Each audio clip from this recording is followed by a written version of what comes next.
November 2022, Hawe village in Cameroon, a peaceful small village, but beneath the calm, a dark secret was growing, a secret of love, betrayal and death.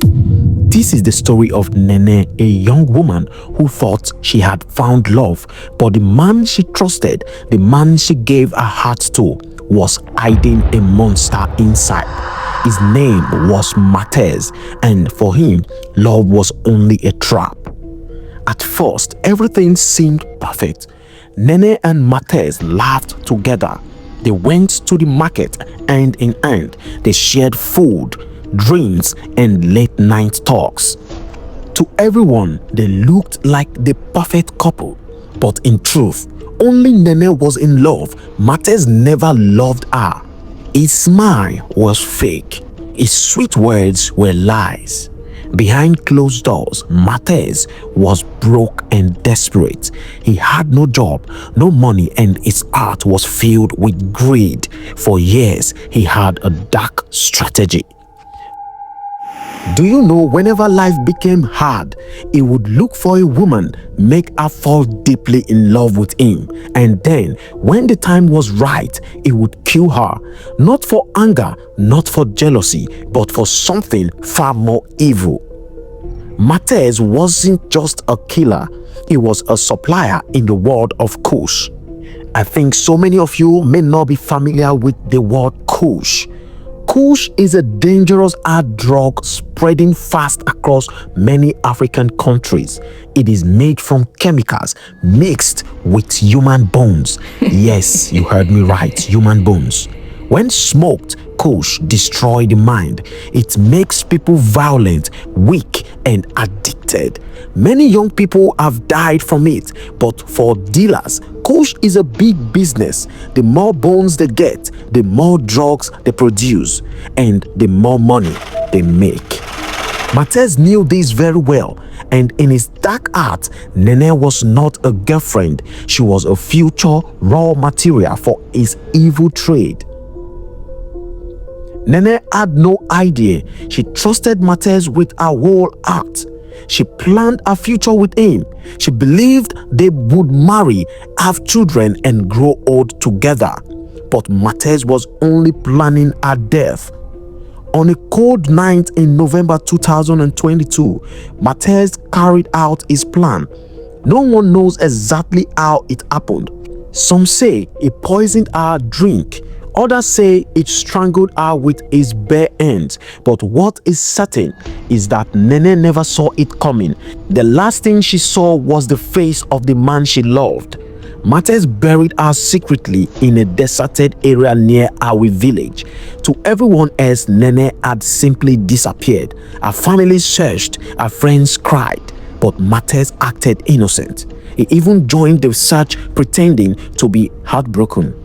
But deep inside him, he was already thinking about the future, because in 1 year he would return to dig up her bones. November 2023, Matez returned to the same spot with a spade in his hand and evil in his heart. Slowly, he dug through the soil until he reached her remains. Her body was now just bones or skeleton, and to him, those bones were money. He sold Nene's bones to drug producers who would grind them and mix them into Kush. A deadly circle continued. Somewhere young people were smoking what was once Nene's body without even knowing it. This boy that ran away, he's the one that came and gave me the number, and he said that that man has, the man in Santa has said that we should bring the bones, that he have somebody that have to take it, and it's this boy that he ran away that he put us into the business. It was money problem that caused that man to insist that we should come and sell it, because he said they'll give 5 million. But Matez's story doesn't end there. Police investigations later revealed that this was not just his first crime. In October 2023, Matez and a close friend carried out another evil act. They dug up a grave of a man named Kimberly, who died at just 28 years old. The grave was in a deserted family compound that no one visited anymore. This made it easy for Matez and his friend to sneak in at night and exhume his remains.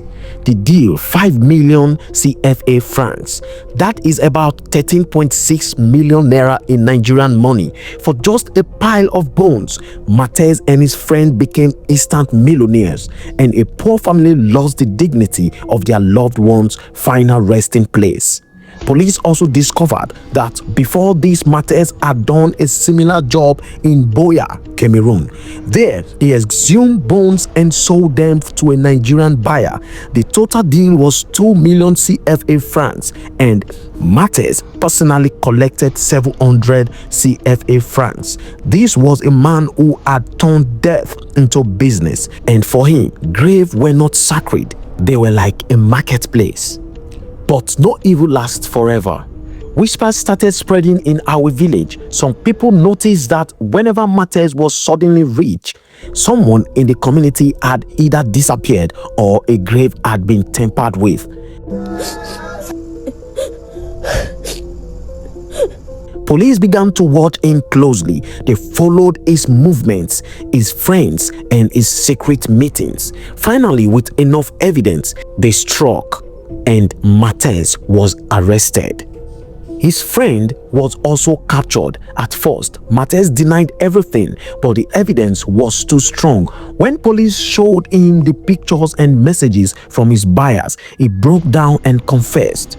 He told them about Nene, how he pretended to love her, how he killed her when he was broke, how he dug up her bones 1 year later to sell for Kush production.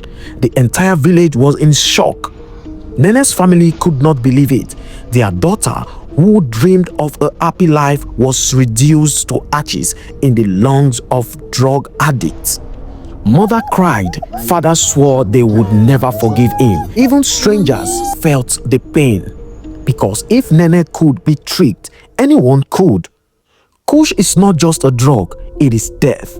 It destroys families. It turns young people into slaves of addiction. And behind every stick of Kush, there might be the bones of someone who once lived, laughed, played, and loved.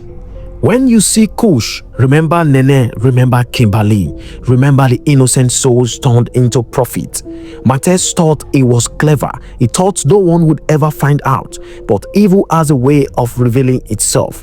Today, Matez sits in a cold prison cell waiting for trial. But even if he rots there forever, nothing can bring back Nene or heal the pain of those he destroyed. This story is a warning to all of us. Trust carefully, love wisely, and stay away from deadly drugs like Kush, because behind every puff, there might be a life stolen too soon. Justice may be slow, but the truth always comes out.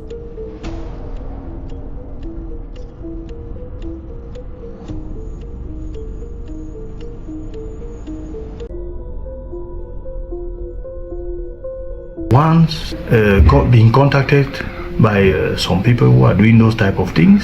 From there, we use our tactics to really enter into the game. On the 17th July, we got one of them, and one succeeded in escaping. But we succeeded to get, we catch them with a corpse that was buried sometime about 20 months ago, and they tied it on in a bag, carried it on a motorcycle. We succeeded to bring him here with the corpse, the remains that we opened in his presence here. You cannot imagine, it was something not really good to see.